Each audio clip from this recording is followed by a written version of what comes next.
Hello everybody, welcome to this very important special broadcast for End Abortion Now. If you would you share this broadcast with as many people as you can? What we have to talk about right now is actually very, very important. It's a pretty serious situation in terms of our ability to communicate the gospel, to speak to the church in Ireland, to provide support. I mean, it doesn't just go to Ireland, it goes to, of course, the United States of America as well. So let's introduce everybody to what's going on. Okay. I'll let you start. Well, Ireland has proposed an amendment to repeal the Eighth Amendment, which would protect life in Ireland. Yeah. They've had it on the books for a while as a constitutional amendment, and now they're trying to take it down, and there's an election coming May 25th. And there's several, well, I mean, the two big ones, Google and Facebook, have placed restrictions on advertising and promoting any sort of information for the people to make an informed decision to vote. That's right. So the Eighth Amendment in Ireland, we're talking about Southern Ireland here, is an amendment that equalizes the life of the unborn child with the life of the mother. So in North and South right now, Ireland, abortion is a crime. It's illegal. They see it as a crime, and it's a 14-year prison sentence if you actually get an abortion. So the Repeal the Eighth movement in Southern Ireland is looking to repeal that Eighth Amendment to make abortion legal in Southern Ireland. So you guys may have seen the documentary that Marcus put together called Losing Ireland. It's up at Apologia Studios page on YouTube. I also believe it's here on Apologia Studios on Facebook as well. So we've been to Ireland to provide support to the church out there twice now. This actually gets us right into why this is concerning. We are just about to drop the next documentary. It's called Saving Ireland. It's almost finished, and I do hope that we can have it out for you guys by next week. So this directly impacts our ability to communicate. Well, let's talk about why boosting is important. Okay, people probably don't even know what that means. Right. What is boosting? So Facebook limits how many people view your content based on its algorithm. So if you share something and it's not popular, Facebook doesn't give it to other people, because Facebook's value is found in providing the content that its users want. So one of the ways it regulates that is by its algorithm. So it determines, wow, this post has this many likes and this many shares and a lot of comments and a lot of angry faces or happy faces. So it says people must really like what this creator posted. And so then it sends it out mathematically based on that. And we found out they had other things in their algorithm, like if you use the word abortion in any of your posts, it's not going to be, which is why this is called Fight for Life and not abortion. There's no abortion in the talk. We can't do it. We have to be super careful with everything we post right now on YouTube or Facebook. And oftentimes we don't even give a full description of what we're talking about because we know that it'll get suppressed. So we found that out with Next Week. We were having a lot of views, and then one week it just dropped to nothing. And then so we stopped using abortion in the title and tags and stuff, and then it's gone back up. So sometimes it's hard to do that. We just have to take the risk and say the word anyways. But most of the time we're trying to avoid all that. Right. That's real. So it is good. Facebook's algorithm inherently, like, it's for your good, because you only want to see stuff that's interesting and relevant to you, and like other people want to see too. But there are ways to get around it, which is how Facebook makes their money, is that a creator can say, I want a lot of people to see this, and there's a lot of fine-tuning to that. So you can say, I want a lot of people to see this within a specific area and or city or country, and so you can fine-tune exactly who you want to see a post. Even if they don't like your post, it can come up as an ad or whatnot. So what Facebook has said is, unless you're in Ireland, you cannot promote any Repeal the Eighth or Save the Eighth information. So just so I can explain, not assuming that everyone knows like exactly what we're talking about, When we produce, say, a video on the Eighth Amendment and trying to encourage the church in Ireland to rise up and speak the truth in the midst of this, and trying to provide support to the church in Ireland, what has effectively been done here is there's an actual stop, a block on the ability to communicate with people in Ireland. There's essentially a protection of the Repeal the Eighth movement. Right. Is effectively what it is. It's Facebook is protecting the Repeal the Eighth movement. They've taken a stance essentially by blocking people from being able to boost their content so that it's seen by more people in Ireland.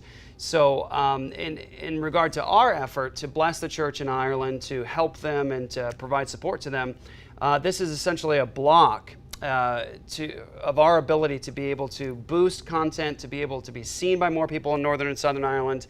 And so And Google, we didn't mention Google. Didn't mention. Go ahead and talk about Google. Google. Google just did an outright ban on any advertising for Repeal the Eighth or Save the Eighth. So either way. Yeah, so no advertising whatsoever. They'll block it.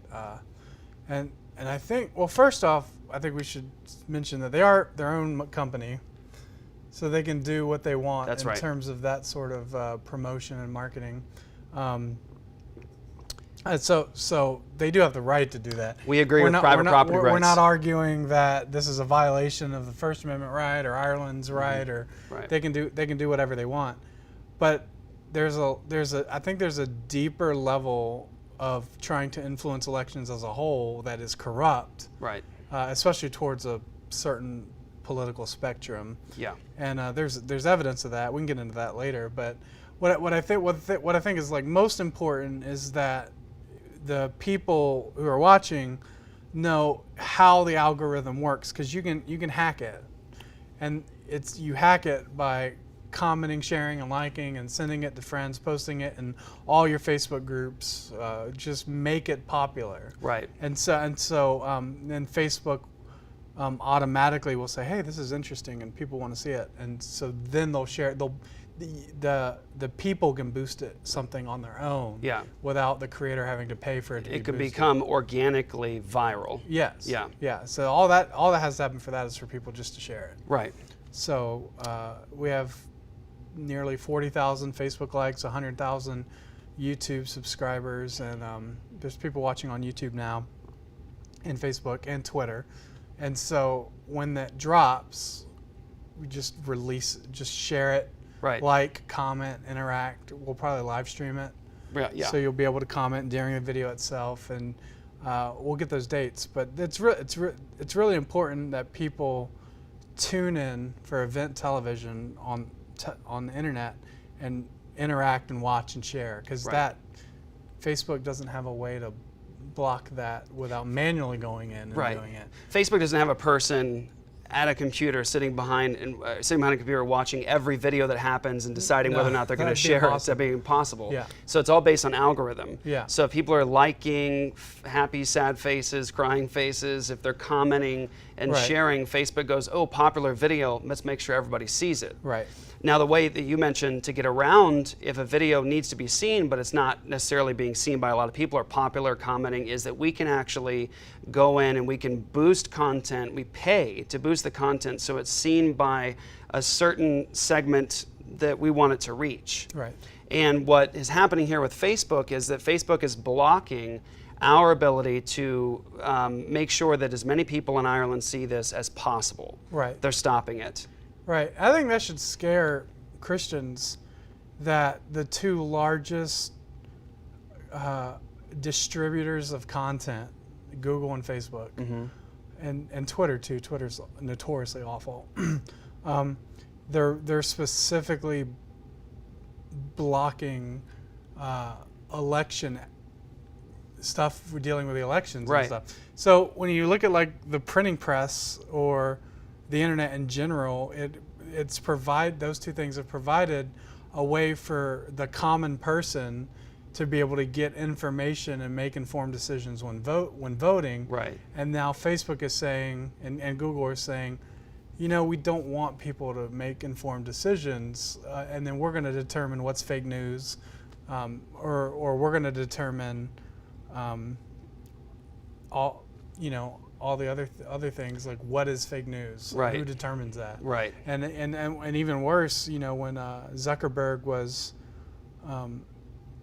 sitting before Congress, he referenced hate speech. Right.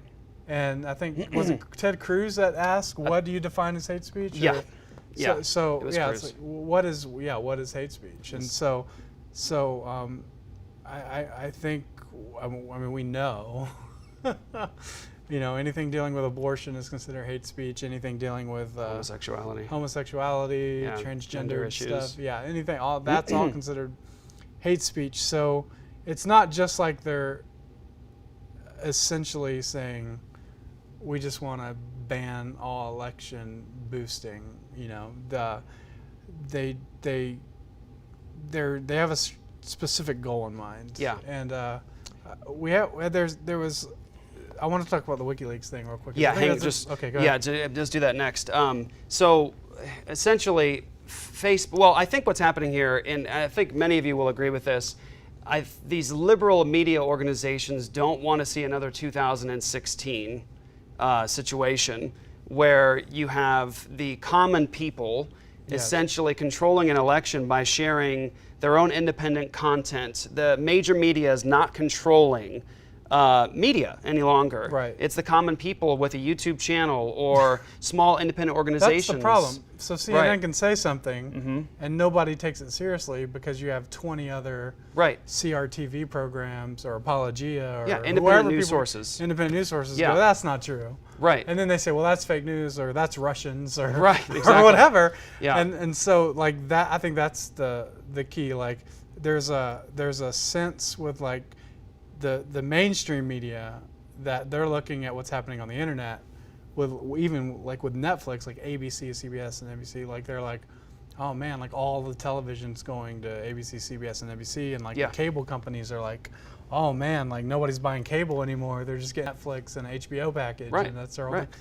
So there's a fear from the mainstream media that they're not the mainstream anymore, and so this is an attack.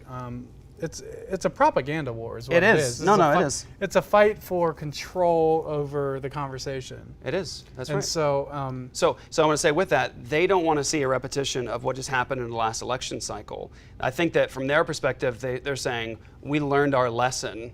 We need to maintain more control here of elections, election cycle process, all these different things. So in this case, you're beginning to see, I expected this, you're beginning to see the kinds of restrictions that they now know they have to put into play. So what's happening in Ireland right now, we look, Marcus and I have been to Ireland now, and we know what it's like on the street there. We know what people are like there, what they believe. I can say this without any question. Ireland, both north and south, predominantly pro-life, without question, heavily pro-life and in opposition to abortion. However, you've got organizations funded by guys like Soros and other major players that are funding the Repeal the Eighth movement, and so they're controlling in many ways the media, communication, those sorts of things. And here's what becomes dangerous. You have a situation now where Facebook is going to block our ability to boost content that would help the church, bless the church, equip the church in Ireland. Facebook is taking an official stance, I would say, by saying we're going to block any ability to advertise content that is related to the Eighth Amendment in Ireland. I just want you to hear me on this. May 25th is the day when the referendum stuff goes into action. That's just a couple of weeks away. This is serious. I mean, Ireland, both north and south, we've said many times, is one of the last standing historically Christian nations that has blocked the murder of the unborn in the womb. And here's what's difficult here, and then I'm going to go to the WikiLeaks thing. You have the pro-life movement in North America that is heavily influencing the pro-life fight in Ireland, and we would say not in helpful ways. They're removing the strength of Ireland's position in terms of what it's called by law now. It's a crime. The woman is seen as a criminal. It's a guilty verdict, and it's a human being in the womb. All that's already there. The pro-life movement is influencing Ireland and Ireland's fight against abortion by taking away the strength of the criminal legislation and saying, no, she's a victim. She's as much a victim as the child.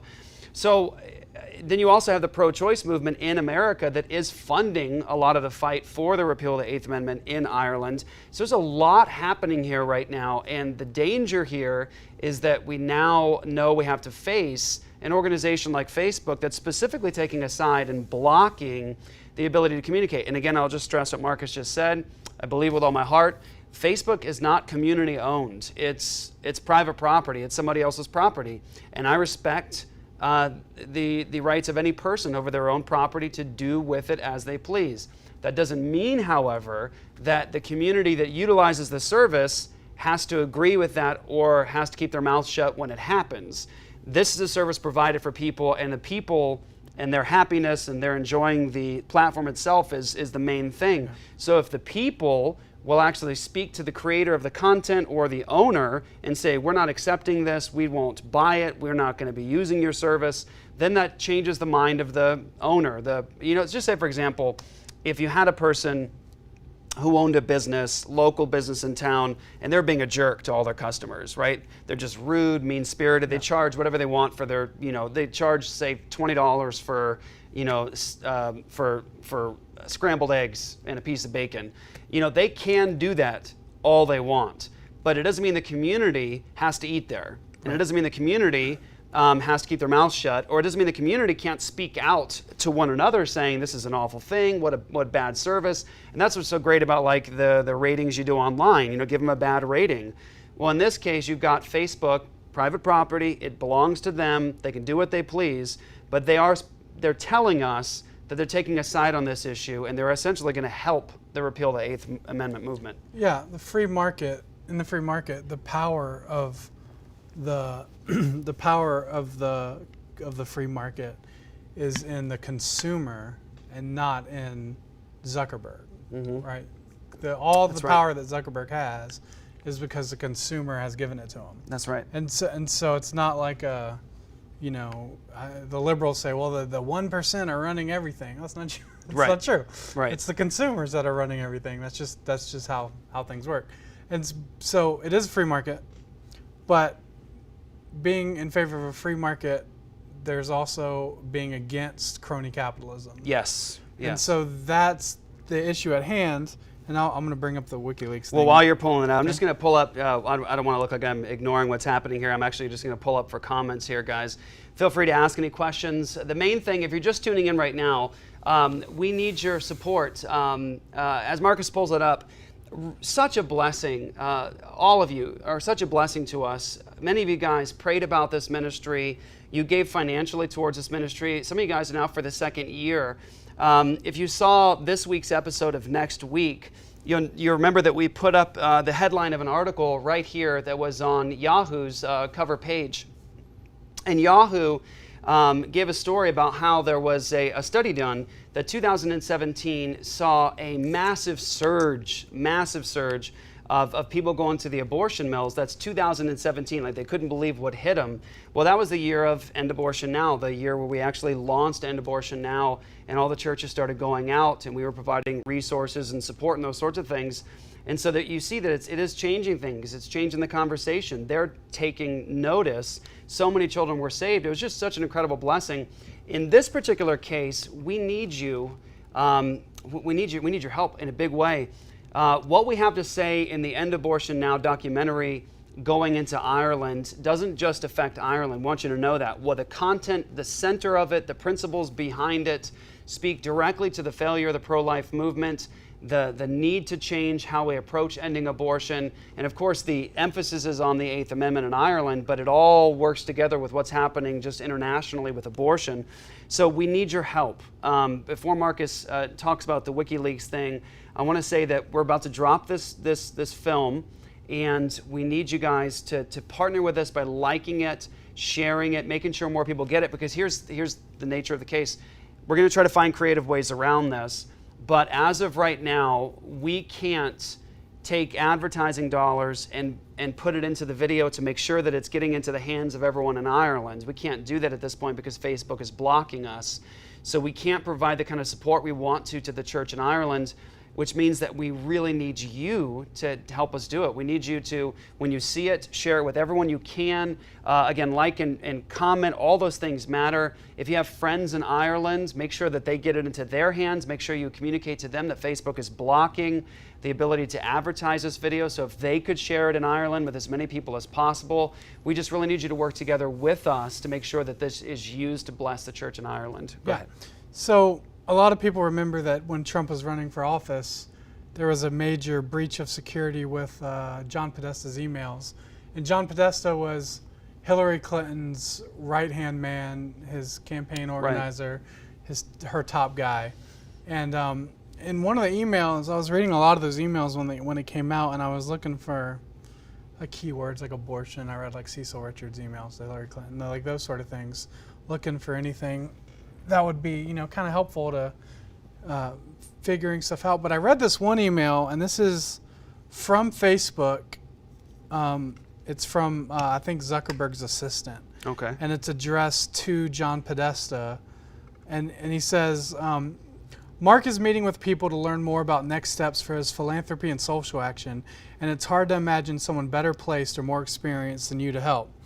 Talking about Hillary Clinton's right-hand guy. He says, as you may know, Mark Zuckerberg's young and hungry to learn, always in learning mode, and is early in his career when it comes to his philanthropic efforts. He's begun to think about whether/how he might want to shape advocacy efforts to support his philanthropic priorities, and is particularly interested in meeting people, so this is Hillary Clinton's campaign, who could help him understand how to move the needle on specific public policy issues he cares most about. He wants to meet folks who can inform his understanding about effective political operations to advance public policy goals on social media, like immigration, education, or basic scientific research, or abortion. Right, right. Or campaigns and stuff like that. So that was, and Podesta agreed to meet, and so you can only assume that they actually did meet, that they were scheduled, and there's a confirmation email with a date.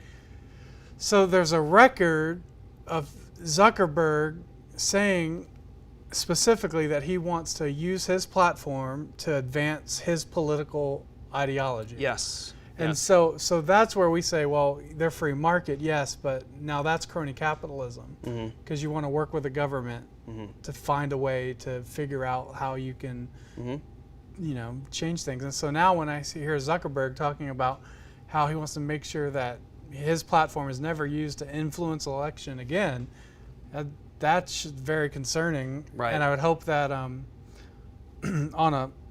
for a larger vision, there's Christians who are programmers and software engineers that go, let's create a better Facebook. Let's create a better, and that's not just like making like a faith book. No, like a legitimately good platform. Yeah, like actually a good business platform, a good platform that can be just as big as Facebook and appeal to as many people as Facebook has. That's better and has better ways of allowing politics to be discussed more freely or whatever, however you want to do it. So it's just Christians need to be the innovators and thinkers and stuff, or else when pagans. I mean, Mark Zuckerberg has a lot of power for a pagan. Yeah, he certainly does. So same with Google. Like all those guys have so much power. And Christians have just not been involved in the culture and the technology spectrum for sure. They've kind of backed away. I don't know why that happened. Yeah, I don't know why that happened. It's interesting. Well, it's a new thing for us for sure. It's still open. Yeah. The internet's still pretty widely open. He can do what he wants, but it doesn't seem like there's been any Christians that have really been innovating technology. Contact us. We'll work together with you if you have some good ideas. Yeah. So, Marcus, what do we need people to be thinking about? What do we need them to do over the next week? Some of you guys, maybe you gave to help this work, and praise God for that. That's how all this happened. Some of you guys have gotten linked up with your church at endabortionnow.com, and now you're out saving lives, and we've sent you guys free resources and gotten free training, all those sorts of things. Some of you guys haven't been able to get involved yet, maybe haven't started yet, maybe you're just getting to know Apologia Church, but you can help us right now.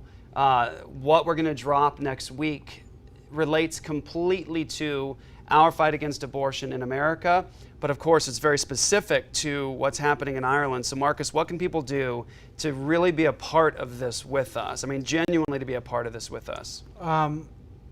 We're gonna probably drop a trailer before it launches. Okay. Of the new film, and then share that trailer, and it'll have a time and date that the whole film will be broadcasted live.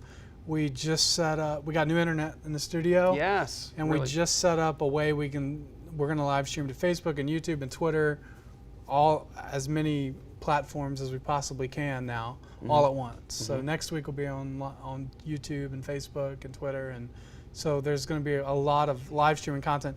So one, make sure you're subscribed to our channel on YouTube. If you're watching this on YouTube, hit subscribe and then hit the bell.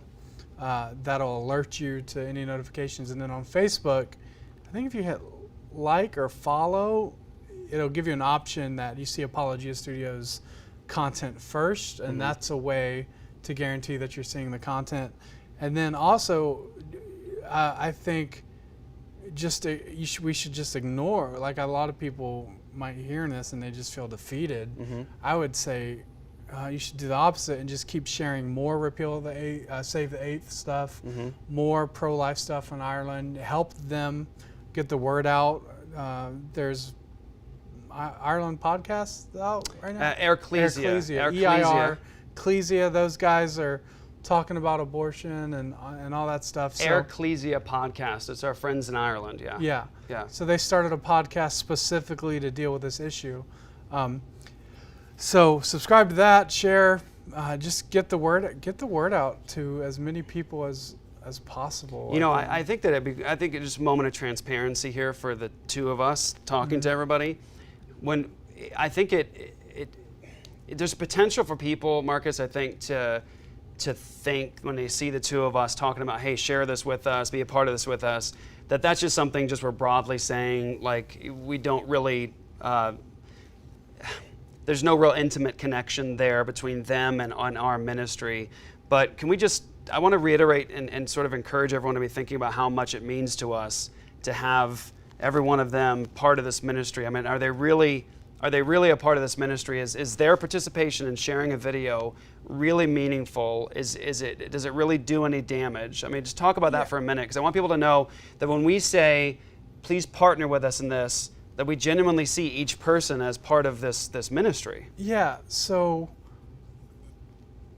evangelism is one of the commands all Christians have, is to share the gospel.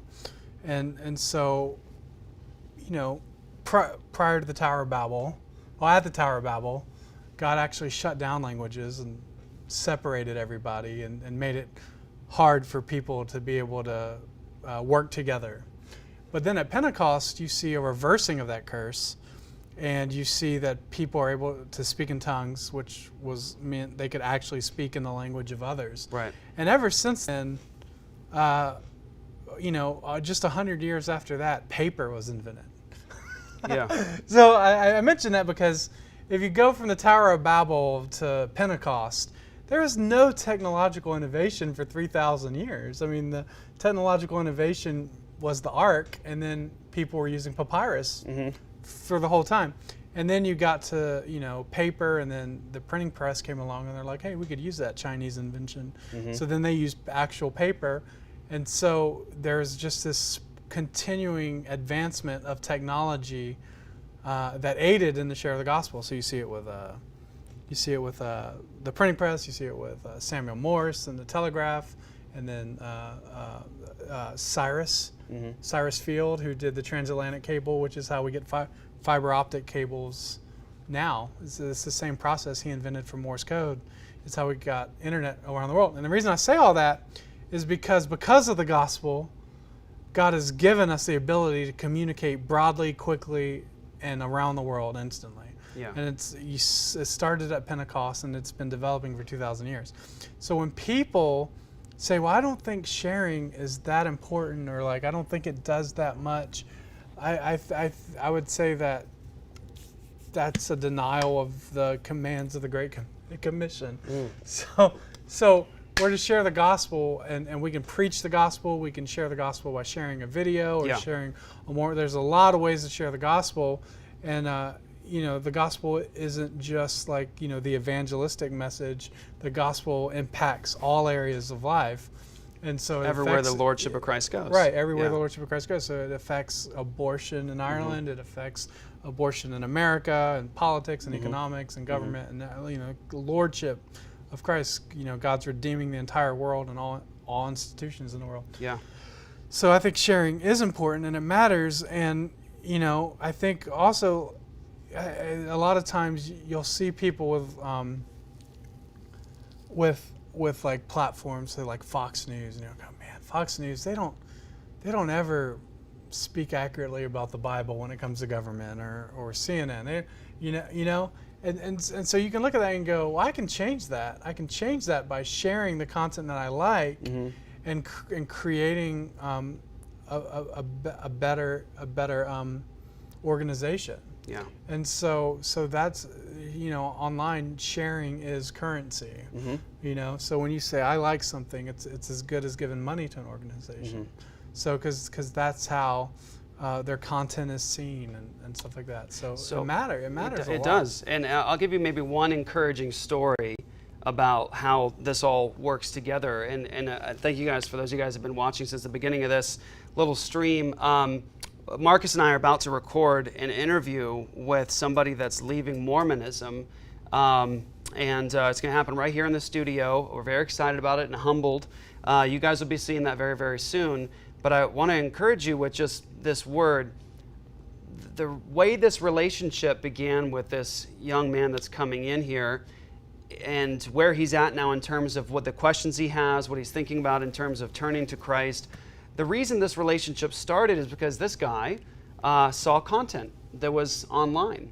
Content came to him from this ministry. That story could be multiplied ad infinitum, ad nauseum, over and over and over. I mean, all around the world, people have either come to Christ or had their theology completely transformed, their marriages healed, getting out of addictions. People's lives have literally been saved from death, because somebody, just like yourself, shared content from this ministry, and it found its way through the internet and landed in somebody's smartphone, and God used it to transform them. And again, it saved lives. It started churches going out to save lives at the abortion mill.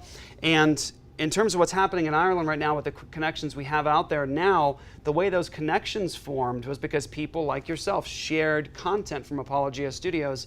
It made its way into Ireland. It's opened the eyes of believers out there. It's actually gotten entire churches now ready and on their feet to go and to address the issue of abortion in Ireland. And all that happened because somebody just like yourself, just like me, just like Marcus, shared the content. And so it's a tough thing. We know God is sovereign. He's sovereign over every detail, and He's sovereign over Facebook's decision to block advertising dollars in this way. But it's, I think, a good opportunity for us to get on our feet and to work hard together to make sure we communicate the message that needs to be heard in Ireland. So is that it? I think so. Yeah, any questions on there? Anybody have any questions? We're open right now for anything for some reason my phone just crashed and burned. I can't pull up the video. Is it still running? Oh, yeah. Okay. Oh, there you go. Okay, it works now. Nope, it's not letting me. So, what do we got? We got YouTube and Facebook, so any questions? Let's try Facebook first. Anything pops up right away, then let's go to YouTube.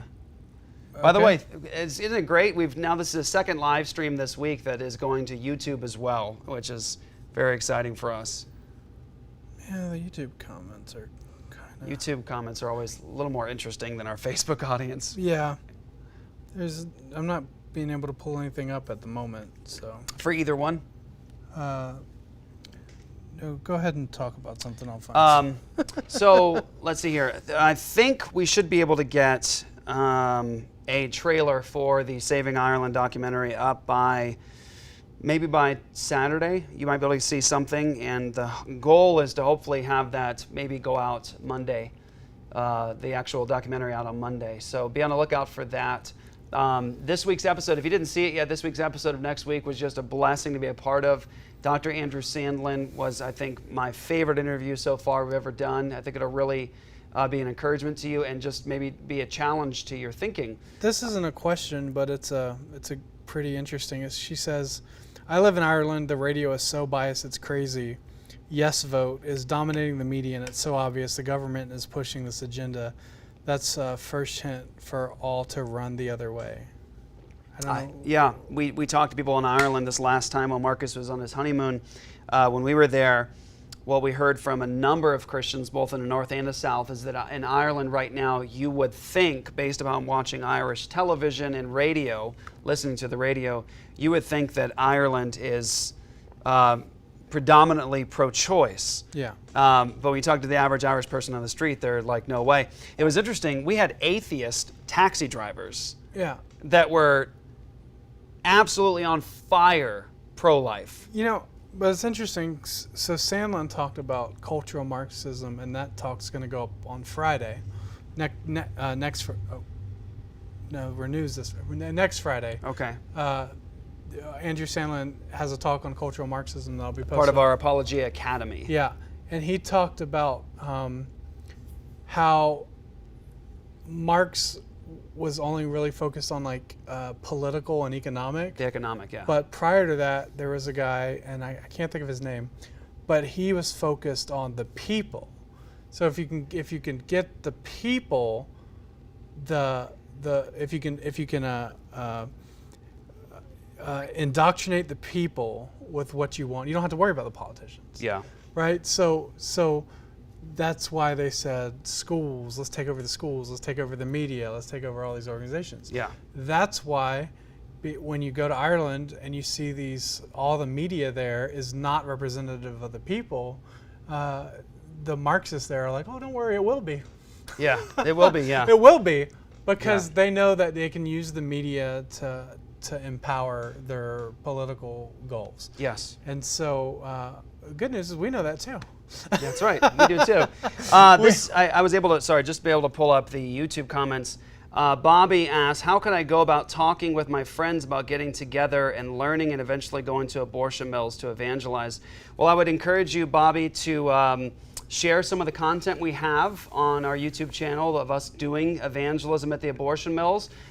There is a video from when you and I were in Kentucky at the last standing abortion mill, where you caught some of the content preaching into that abortion mill, and as a result of that, there was at least one child saved from death. I forget what the video is called. I think it says Baby Saved at Abortion Mill. Share that, because it gives everybody a good picture of what we actually say at the abortion mill. What does the ministry look like? And you see the end result as a life was saved. I would say share that with your friends. Then I would say definitely go to your pastors, let them know about this ministry, then go to endabortionnow.com and just get signed up with your local church and get all the free training and free resources completely for free from End Abortion Now. Someone brought up a good point. Someone says it seems like we're going to have to get extremely creative in working around these platform shadow bans. Apologia Studios has 93,491 subscribers, yet only 67 people are watching. So that is weird. Yeah. That is weird. Right. Almost 100,000 subscribers, and we have 63 people watching live on YouTube. Right. Yeah. So what does that mean? Something strange how there. How does the algorithm work? Yeah, something strange there. Yeah, you're right. That's a good point. So for everybody who's been watching, thank you so much. It means a lot to us. We're servants of Christ, just like you. We're just trying to be faithful to God and to love people and love God the best way that we can. These mediums that God has given to us are incredible. They are just absolutely incredible. The fact that right now people have been watching what we've been doing here in this little studio in Phoenix all around this planet, and that is tremendous. So it's just a huge blessing. It's also a huge responsibility, and we really need you. We need you to help with what we're doing. So you may think that sharing, say, the documentary Saving Ireland is not that big of a deal. Maybe it doesn't have that much of an impact. I can promise you that it does. It does have an impact, a tremendous impact all around the world when you share the content. So again, hopefully Monday is when we're going to drop the documentary, I hope. Hopefully by this weekend we have a trailer for it. But yeah, we wanted to alert you guys, to let everybody on our team know what's up. And anything else? No, that's it. Okay. All right, guys. God bless you guys. Please pray for us. And if you have any questions, you want to know what all this is about, go to endabortionnow.com. You guys can go there again and sign up. You can also give and help us to reach our year-end goal. But there's also one more thing, a legislator tab. You can send an immediate message to your legislature in your area. It's already pre-written. All you do is put your info in, hit send. It goes right to them. And that's part of that grassroots movement to push on legislators to be more consistent and courageous and decriminalize abortion. So that's it. Okay. All right, all done. Thank you, guys.